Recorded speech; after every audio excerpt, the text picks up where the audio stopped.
Ça faisait un an que j'étais au chômage, donc je faisais rien, enfin pas grand-chose.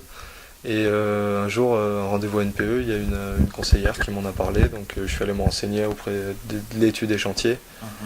Et en fait, voilà, ça s'est fait comme ça. Disons, au départ, j'étais curieux, comme j'aime bien voyager, je me suis dit pourquoi pas en fait. D'accord. Et après, j'ai vu qu'il y avait des projets qui étaient plus intéressants que d'autres aussi. Celui-là, je l'ai choisi parce que en fait, c'était un projet court terme. Moi, mon but était un projet long terme, donc je me suis dit déjà sur un court terme, je pourrais voir déjà comment ça se passe. Et puis l'occasion s'est présentée, je faisais pas grand chose, donc je me suis dit autant le Comment faire. ça se passe alors le matin? Vous répartissez les tâches comment?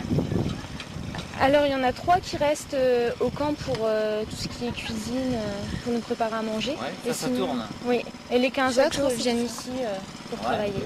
Et qui décide qui fait quoi? Ça se fait un peu. Ça se fait comme ça, ouais. chacun voit où il peut être utile et Et ça change Ouais. normalement. D'accord. Et comment vous passez l'après-midi? On se repose. Les jeunes travaillent le matin pour une raison principale, c'est à cause de la météo. Il fait vraiment trop chaud l'après-midi pour travailler. Souvent, c'est des jeunes qui n'ont pas l'habitude de travailler en plus physiquement, donc il est important qu'ils puissent travailler dans de bonnes conditions. Après, souvent l'après-midi, le début de l'après-midi, donc ils mangent relativement tard, ils mangent vers 13h, 13h30. Et après, l'après-midi, le début de l'après-midi est souvent utilisé pour se reposer, pour faire la sieste souvent, pour vaquer à ses occupations personnelles. Après, donc, il y a des animations qui sont mises en place. C'est très variable, ça dépend des groupes. Il y a des groupes qui sont très autonomes et qui s'organisent très bien, et puis d'autres où l'animateur a un énorme travail à faire d'organisation d'activités, parce que les jeunes ne sont pas suffisamment autonomes pour mettre en place ces activités. Alors, on va dire, il y a 3 types d'activités. Il y a les activités touristiques et culturelles, où là, on va visiter une ville, on va visiter un village. On essaye de visiter toujours une micro-région. L'objectif n'est pas d'aller à 200 km d'ici, l'objectif est de connaître les 40 km autour d'ici. Après, il y a les activités dites sportives ou de loisirs, où là, il y a toutes les semaines 2-3 activités de ce type-là. Sachant qu'on veut toujours que ce soit les jeunes qui essayent de déterminer ensemble ce qu'ils souhaitent faire, et qu'on ne veut surtout pas tomber dans la consommation d'activités. Et puis le 3e type d'activité, c'est des activités plus d'échanges entre eux, où il y a des soirées, où il y a Yes, des I'd jeux. like to meet people from other countries, to get to know their cultures and their way of life. Yeah. And so I expect to have lots of contact with them. And I like to improve my languages, so to speak more French and more English. I hope to see lots of things here.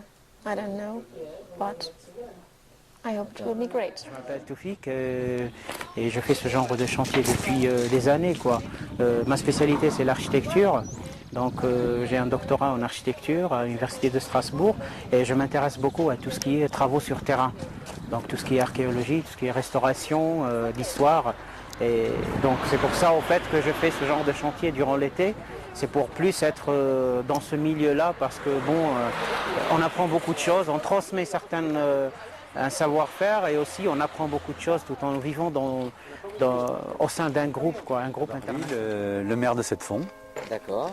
Alors donc vous accueillez dans votre commune un chantier de jeunes. Est-ce que vous pouvez nous expliquer un petit peu comment ça s'est passé, comment ça s'est négocié? Écoutez, ça s'est passé, c'est la première fois d'abord que nous accueillons un chantier de jeunes. J'en avais entendu parler comme beaucoup de personnes. Et c'est en fait le responsable des espaces verts de la commune, jeune, dynamique, compétent, qui me dit « Monsieur le maire, que pensez-vous a priori d'un chantier jeunesse ?»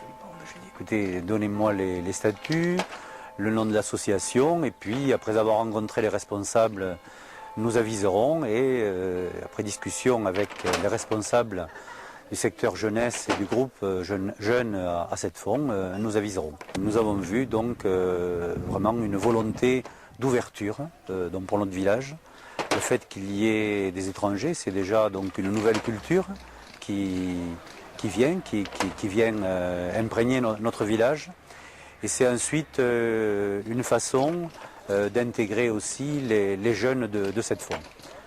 Et en dehors des jeunes, il y a la population, je crois, il faut le dire, la population sept-fontoise qui vient voir les jeunes, les encourager, leur apporter de la nourriture, les inviter dans quelques manifestations le soir.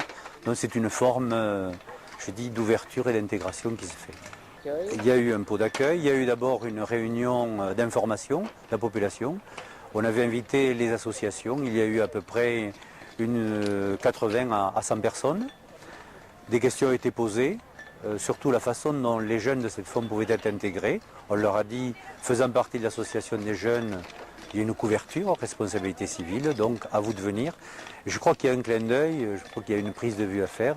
On a mis sur ce chantier ouvert au public. D'habitude c'est interdit, bon mais là c'est ce clin d'œil.